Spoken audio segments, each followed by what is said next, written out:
These look so good. I'm real happy with how they came out.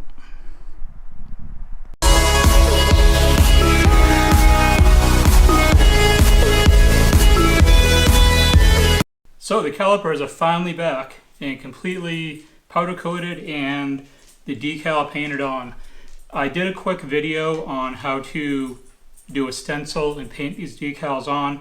I'll release that later on. It's not really specific for these calipers or for Cobras or Mustangs. Pretty much applies to any caliper, but I'll release that later on just as a side video to do. I did clear coat this. It has it's considered a clear powder coat, but it was still a little bit dull, and I put clear on it for two reasons. I wanted to make these calipers shine just a little bit more, and I also wanted to lock in the Brembo stencil so that it was just locked in there better than having just the paint exposed to everything. So that's how it stands now. I have the entire rebuild kit here, so I'm going to completely reassemble these so they can go back on the car finally, because it's been without the calipers on there for a couple months in the garage. So I'm going to put all this stuff on and get it back on the car. Okay, so the first thing that we're going to do is get all the seals back in. These are the smaller seals for the smaller pistons. So we'll get these in first, and then we'll pop the dust boots in, and then we will do the larger ones after. You want to use assembly lube on this as well. I'm not sure if you can just use brake fluid and it'd be sufficient, but I bought this assembly lube from the site where I got some of these parts from, and I'll link everything in the description below for where I bought parts, this entire rebuild kit and everything. Alright, all the new seals are in. Now the next thing to do is to put the pistons back in, and to do that you want to coat the inside of the walls or where the piston sits, and coat the sides of the piston with the assembly lube so everything slides in without any issue. And I still have quite a bit of this left in my modified cup, so I'll use that for the piston walls, and then I'll coat the actual pistons themselves. At first I was pretty intimidated by doing a project like this for completely tearing apart Brembos, and the more videos I watched on it, the easier it actually seemed like it was, and overall it wasn't that difficult. The biggest problems I ran into was just the age of the calipers and bolt stripping and just things not going right, in that sense of the project being difficult. But as far as the actual tear down and reassembly, I wouldn't put this at a very high difficulty level at all. One thing I wanted to point out, that if you decide to rebuild any calipers, and I want people to learn from my mistakes and not do things that I do, because I never claim to be perfect and I'll never claim to know everything. So if you ever come to this channel and think that I'm going to misguide people or not reveal things that I screwed up on, you've come to the wrong place. So I just wanted to explain this real quick. When putting the pistons back in, you want to leave them sticking out a good amount, because you can see the groove right at the end of it, and this is where the ring, this back side of the dust cap, that slides into that spot, and then the main part sits flush with the caliper.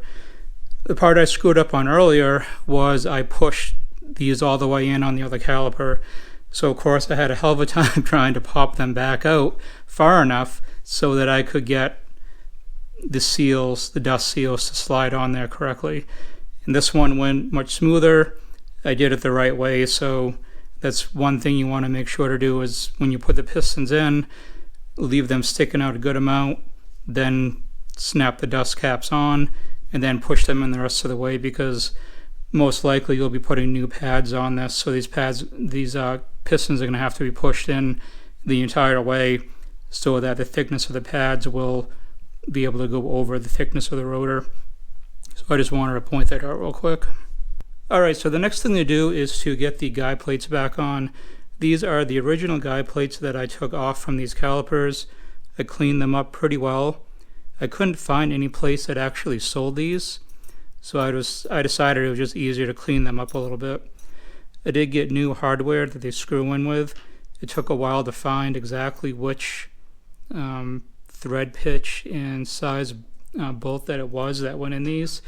But once I found them, luckily for me, there was 8 left because there's 4 for each caliper, and there was 8 of these left in the box. So I grabbed those, and I'm gonna put these back on this caliper. The other caliper, which was at the very beginning of the video, is now down in the basement drying because when I mentioned before with messing up with the dust caps, I had the caliper sitting in my lap trying to mess around with it, hopefully trying to get the dust cap in there without having to pop the piston back out, but it wouldn't work. And the problem that happened when doing that is, even though this clear coat that I sprayed on this was dry, it was just a tiny little bit tacky, and when I put it on my blue jeans on my lap, it got little fuzzies all over the front of it, and I just couldn't live with that. So I ended up, not this caliper, but the other one, it's still drying right now. I just took 3000 grit sandpaper and sanded all around this to get all those little fuzzies off, and it's down there with a new clear coat on it. So it's going to look good when it's done, but like I said earlier, if I screw something up, I'll always be upfront about it because I don't want people to make the same mistakes that I do. Learn from my stupid screw ups so you don't have those yourself. So I'm going to get these guide plates back on. Then after that, it's bleeder screws, and I'm not sure if I'll put the pads on or not. I'll probably save that for when it actually goes back on the car. So once the guide plates are back on, it's pretty much going to be rebuilt. So that's finally done. All the seals, pistons, and guide plates. Wow, I just had a huge chunk of snow fall off the roof onto the deck. Scared the shit out of me. So everything's done. The other caliper is still drying. I'll put the guide plates back in that tomorrow morning. I'm going to let it dry overnight just so I don't have the same problem. Bleeder screws are back in. These bleeder screws were a little bit longer thread-wise than the original ones, but I think it's going to work fine. I'm not too worried about it. Shouldn't be an issue. I'll look into it, but I don't think it's going to be a problem. But that's pretty much it.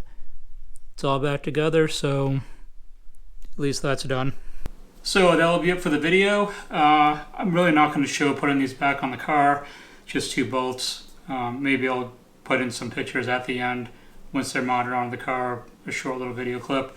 But this whole process was difficult. If you go back to my original video when I first took these off and disassembled them, had all kinds of problems, but the end result I think was worth it. They look really good powder coated.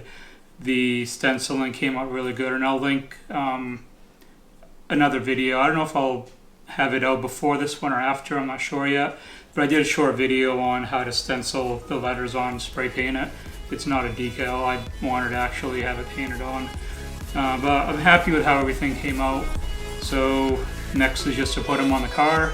I have some other brake components going on the car too that I have for an upcoming video too, the different brake pads and stuff like that. I'll show everything that I'm putting on it. But that's pretty much it for now. Thank you very much for watching, everyone. Till next time.